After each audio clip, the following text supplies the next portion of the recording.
नमस्कार। नमस्कार प्यारे बच्चों एवं साथियों, एक बार फिर मैं आपके सामने चतुर्भुज को लेकर के आपके सामने हाजिर हुआ हूं। यानी अपनी प्रश्नावली जो चल रही है, प्रश्नावली नंबर 3, जिसका जो नाम है वो है चतुर्भुजों को समझना।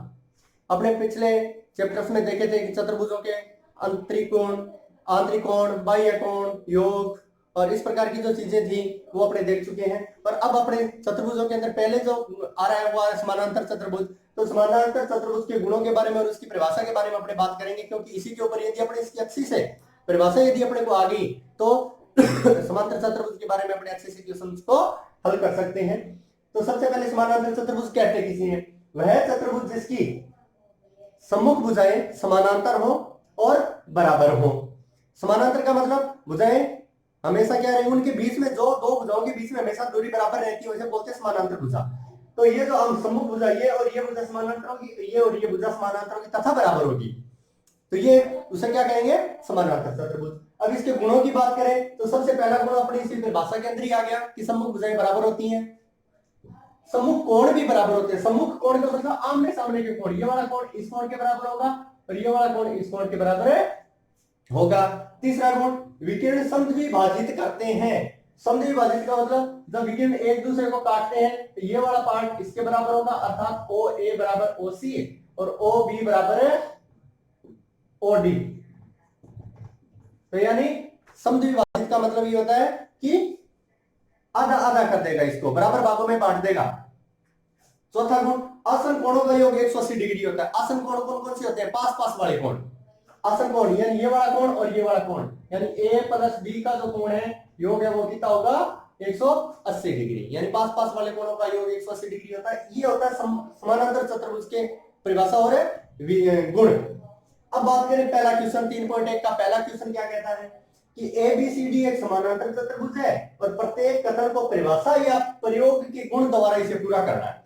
समानांतर चतुर्भुज दे रखा है, इसी परिभाषा द्वारा अपने इसको क्या करेंगे? कैलकुलेट करेंगे। तो देखो AD, कौन सी AD? यानी ये वाली भुजा बराबर किसके बराबर है? ये वाली भुजा। मैंने अभी अभी बताया कि समूह भुजाएं बराबर होती हैं, तो AD बराबर है BC।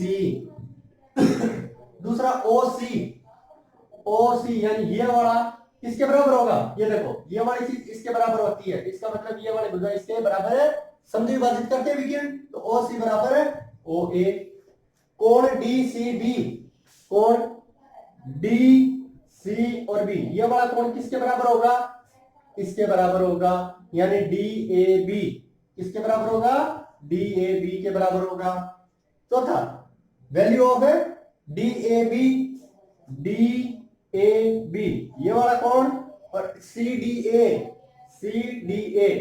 ये वाला कोण, इन दोनों कोणों का जोड़ पूछा है। इसका मतलब आसन कोण हो गए, ये दोनों आसन कोण हो गए, तो आसन कोणों का जोड़ कितना होता है? 180 डिग्री। तो इसका मान आएगा 180 डिग्री। अब हम करते हैं क्वेश्चन नंबर 2। क्वेश्चन नंबर 2 के निम्न समानांतर चतुर्भुज में अज्ञात XYZ का मान ज्ञात करना। यानी समानांतर चतुर्भुज दे रखे हैं अपने सारे के सारे, यहाँ पे 5 है, 500 के 500 समानांतर चतुर्भुज हैं। तो सबसे पहले अपने बात करें, अपने को उन गुणों को याद रखना है, गुणों को नहीं भूलना है। यदि अपने समानांतर चतुर्भुज के गुण भूल गए तो कुछ नहीं आएगा। तब देखो अपने गुण पढ़ा था कि सम्मुख कोण बराबर होते हैं, तो सम्मुख कोण बराबर होते हैं तो वही बराबर कितना आ जाएगा? 100 डिग्री। लिख देना यहाँ, सम्मुख कोण बराबर। इस विधि से क्या हो गया? ये हो गया। अब अपने को पता आसन कोणों का योग 180 डिग्री होता है, तो Z प्लस 100 बराबर 180 डिग्री, क्योंकि आसन कोण है ये, आसन कोण जिसके अंदर एक भुजा कॉमन हो। तो यहाँ पे Z का मान कितना आ जाएगा? 180, ये 100 इधर चला जाएगा, Z का मान कितना आ गया? 80 डिग्री। अब अपने को पता है सम्मुख कोण बराबर होते हैं, तो x का मान कितना आ जाएगा? Z के बराबर आ जाएगा, और ये भी कितना आ जाएगा? 80 डिग्री। तो y का मान, z का मान और x का मान अपने पास है आ गया। इसी प्रकार दूसरा क्वेश्चन में अपने देखते हैं, अपने को पता है कि सम्मुख कोण बराबर होते हैं, ये वाला कोण कितना है? ये 50 है, तो ये भी कितना आ जाएगा? यानी a कितना आ जाएगा? 50 डिग्री। कितना आ जाएगा? a भी 50 डिग्री। अब अपने को पता है ये 50 आ गया, तो इन दोनों का जोड़ कितना होगा? कितना होगा? आसन कोण है 180 डिग्री, तो x प्लस a बराबर 180, तो a का मान यहां रख दो 50, तो x का मान कितना आ गया? 180, ये 50 इधर चला जाएगा तो 130 डिग्री आ गया एक्स का मान। एक्स का मान 130 आ गया तो जेड का मान कितना आ जाएगा, सॉरी वाई का मान कितना आ जाएगा, एक्स के बराबर होगा जो कि 130 डिग्री आएगा। अब बात करें जेड की वैल्यू कितनी होगी, ये एक ही रेखा पे कोण बने हुए एक तरफ, तो जेड प्लस ये 50 है, 50 बराबर 180 डिग्री होगा। सम्मुख कोणों का जोड़, पास पास वाले कोण यानी रेखिक युग्म 180 डिग्री का योग होता है दोनों का, तो जेड का मान कितना आ गया 180 माइनस 50, यानी इसका मान भी, सॉरी इसका मान कितना आ जाएगा, जेड का मान है 130 डिग्री, कितना आ जाएगा 130 डिग्री, जेड का मान आ गया। अब अपने करते हैं तीसरा क्वेश्चन। तीसरे क्वेश्चन में क्या है, कैसे ज्ञात करेंगे, यहाँ पे 90 डिग्री का कोण दे रखा है, यहाँ 30 का दे रखा है, तो इस त्रिभुज की बात कर लेते हैं, इस त्रिभुज की, यानी ए बी सी त्रिभुज में, त्रिभुज ए बी सी में 30 प्लस 90 प्लस वाई बराबर 180 डिग्री, त्रिभुज के तीनों कोणों का जोड़ 180 डिग्री होता है, तो वाई का मान कितना आ जाएगा 180 न 30 120, ये इधर चला जाएगा 120, तो वाई का मान कितना आ गया 60 डिग्री, वाई का मान कितना आ गया 60 डिग्री। अब जेड का मान ज्ञात करना है। अब देखो ये रेखा और ये रेखा समानांतर रेखा है, देखो दोनों रेखा इसको एक तिर्यक रेखा काट रही है, तो ये वाला कोण और ये वाला कोण बराबर होगा या नहीं होगा, एकांतर कोण है, तो जेड बराबर वाई बराबर 60 डिग्री, और आप यहां बता सकते हैं अगले को कि जी एकांतर कोण है ये, इसलिए बराबर हुए हैं।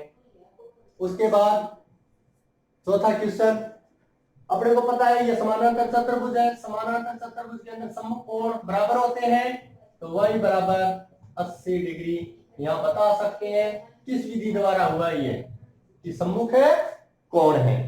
अब इन दोनों, ये दोनों आसन कोण है क्योंकि ये भुजा कॉमन है दोनों में, पास पास वाले आसन कोण होते हैं, तो पास पास वाले आसन कोण होते हैं, तो आसन कोणों का जोड़ कितना होता है 180 डिग्री, दोनों को जोड़ दिया 180, x बराबर 180, ये 80 इधर चला जाएगा, x का मान कितना आ गया 100 डिग्री। अब देखो ये और ये दोनों समानांतर रेखाएं हैं, एक तिर्यक रेखा काट रही है, तो यहाँ पे 80 डिग्री है, तो ये भी z भी कितना आ जाएगा, z बराबर 80 डिग्री आ जाएगा सीधा, क्यों, क्योंकि ये संगत कोण है, दो समानांतर रेखाओं को एक तिर्यक रेखा काटे तो एक ही और एक ही स्थिति में बने हुए कोण संगत कोण कहलाते हैं। अब अपने करते हैं पांचवा क्वेश्चन। पांचवें क्वेश्चन में क्या है भाई, ये समानांतर चतुर्भुज दे रखा है, तो y का मान सीधा आ गया अपने पास 112 डिग्री, क्यों, क्योंकि सम्मुख कोण है, कौन से कोण है, सम्मुख कोण।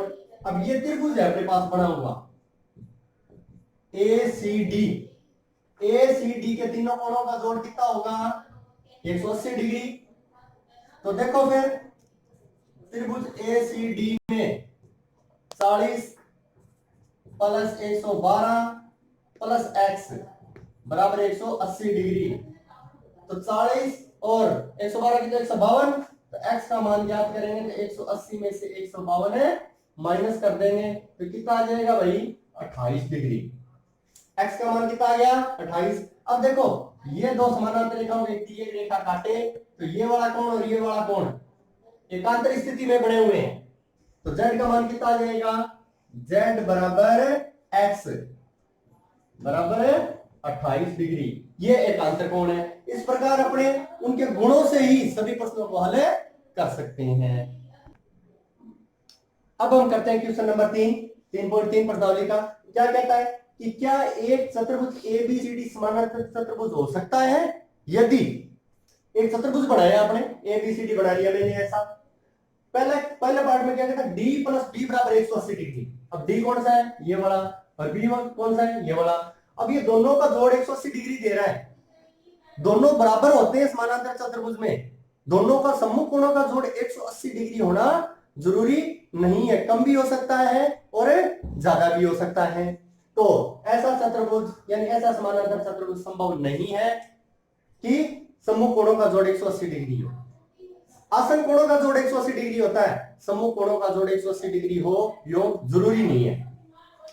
दूसरा ए बी बराबर डी सी 8 सेंटीमीटर, बिल्कुल सही है अभी तक।